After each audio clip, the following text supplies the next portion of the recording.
শিমলিপালের জঙ্গলে, উড়িষ্যার শিমলিপালের জঙ্গলে একটা জায়গায় হঠাৎ করে গত কয়েক বছর ধরে লক্ষ্য করা যাচ্ছে যে তার যে রয়্যাল বেঙ্গল টাইগার, অর্থাৎ যার প্রধান যে সৌন্দর্য সেটা হচ্ছে তার হলুদ এবং কালোর যে ডোরা, সেই ডোরাতে যেন একটা কালির ছোপ পড়েছে।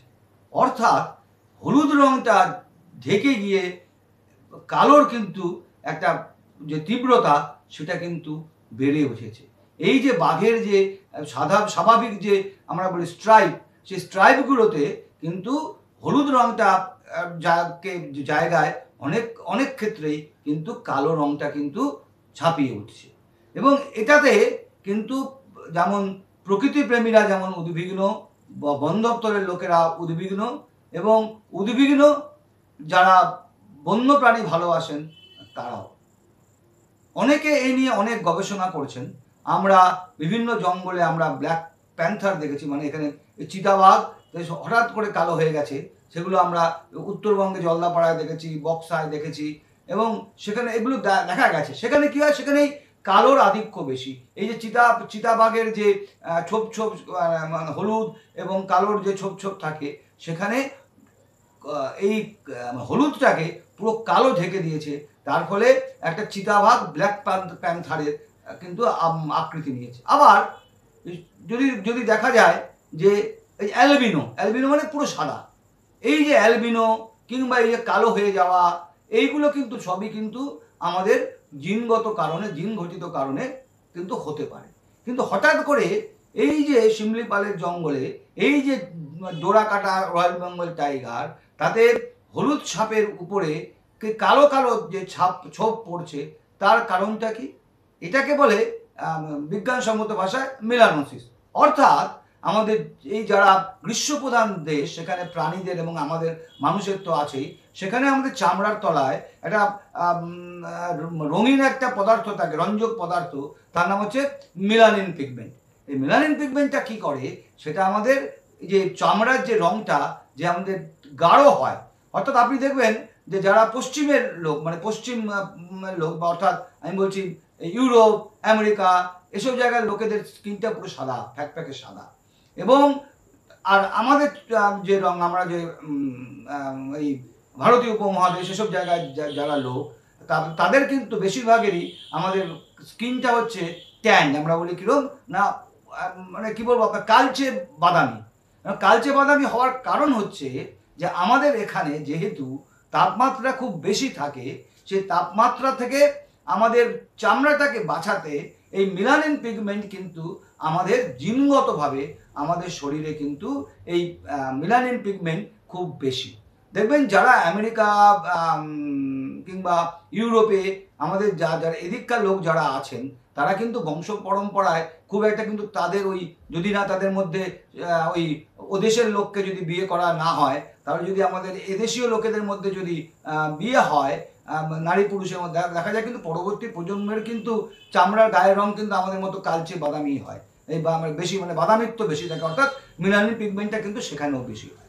তো আমাদের এখানে মেলানিন পিগমেন্টটা যেটা বলছিলাম কেন বেশি থাকে না, এইখানে সূর্যের তেজ যত বেশি থাকে তত হয় কি না, তার সঙ্গে অতি বেগুনি রশ্মি কিংবা আলট্রা ভায়োলেট রে, সেটাও আমাদের চামড়ার উপরে এসে সরাসরি পড়ে। এই যে আলট্রা ভায়োলেট রে সরাসরি আমাদের চামড়ার উপরে এসে পড়ছে, সেটা আমাদের কি করে, আমাদের চামড়ার যে কোষগুলো আছে সেগুলোকে নষ্ট করে দেয়। এবং এই যে চামড়ার ঠিক নিচে আমাদের নিচে যে আমাদের যে সোয়েট গ্ল্যান্ডগুলো থাকে, যে ঘর্মগ্রন্থিগুলো থাকে, এর ফলে আলট্রা ভায়োলেট রে সেগুলোকেও কিন্তু নষ্ট করে দেয়।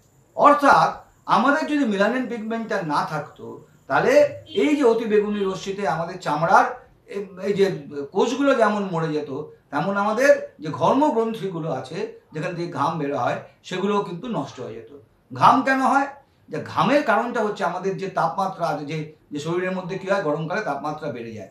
এই যে শরীরের তাপটাকে কমানোর জন্য কি হয় না, আমাদের ঘর্মগ্রন্থিগুলো থেকে জল বেরোয়।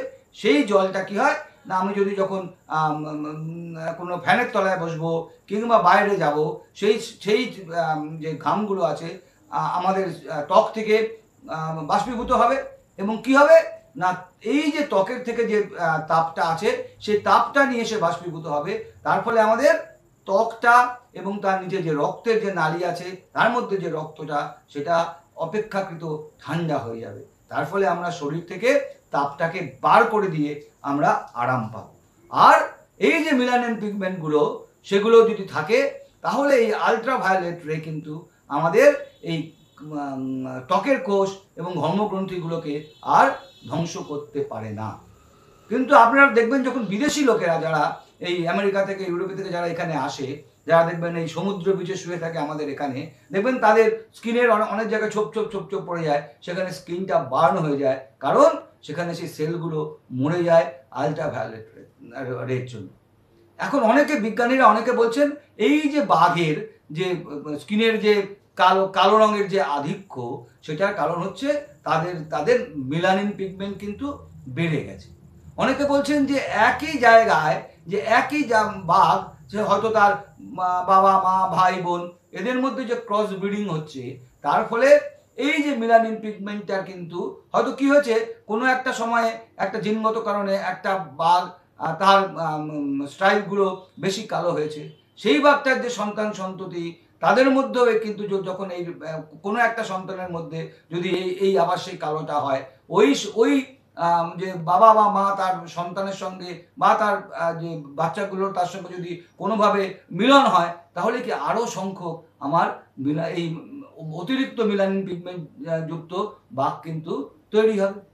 অনেকে যেমন এটা নিয়ে যেমন ভাবনা চিন্তা করছেন, আরেক দল বিজ্ঞানী বলছেন যে এই যে আমাদের বিশ্ব উষ্ণায়ন, এর ফলে যে তাপমাত্রা অতিরিক্ত বাড়ছে, সেগুলো থেকে তো বাঘকেও বাঁচতে হবে।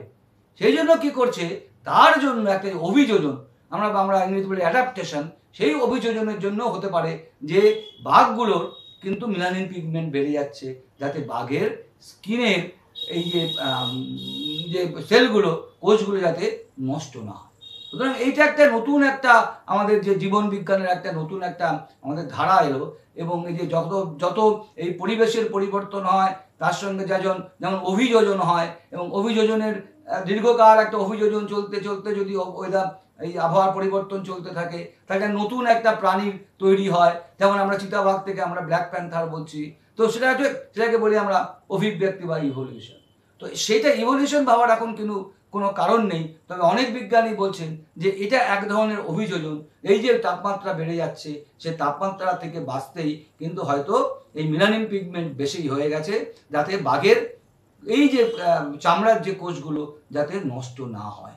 সুতরাং এইটা নিয়ে আরও অনেক কাজ হবে। সুতরাং সবসময় এটার একটা নেগেটিভ দিক ভাবার কোনো কারণ নেই, এটা একটা পজিটিভ দিকও আছে, যে হয়তো বাঘগুলো নিজেদের এই অতিরিক্ত তাপমাত্রা থেকে বাঁচতে সেটা অভিযোজিত হচ্ছে। যেমন দেখবেন যে সুন্দরবনের বাঘের সঙ্গে রয়্যাল বেঙ্গল টাইগারের সঙ্গে এই করবেট জাতীয় উদ্যানের এই যে বাঘ, তাদের শারীরিক যেমন আকৃতির যেমন পরিবর্তন আছে, পার্থক্য আছে, তেমনি তার স্বভাবেরও পরিবর্তন আছে।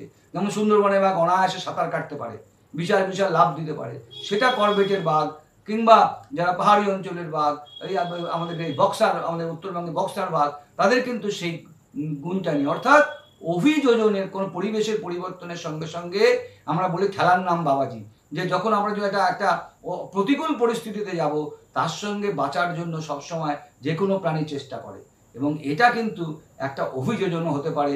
তার ফলটা কিন্তু আমরা নেগেটিভ না ভেবে আমরা পজিটিভ দিক দিয়ে ভাবতে পারি। তো আসুন আমরা এই যে বাঘের যে গায়ের রং কালো হয়ে যাওয়া, নিশ্চয়ই ভাববো, নিশ্চয়ই এই নিয়ে গবেষণা হবে, কিন্তু এই নিয়ে মুষড়ে পড়ার কিছু নেই। কিন্তু এটা বাঘের নিজেদের আরও বেঁচে থাকার জন্য এই পরিবর্তন, এই আবহাওয়ার পরিবর্তনে, বিশ্ব উষ্ণায়নে, এটা কিন্তু একটা বাঘ নিজেই একটা উপায় বার করেছে, তার ভেতরে জেনেটিক্যালি জিনগত কারণে এটা পরিবর্তন হয়েছে, এটা কিন্তু হতেই পারে। সবাই ভালো থাকবেন, নমস্কার।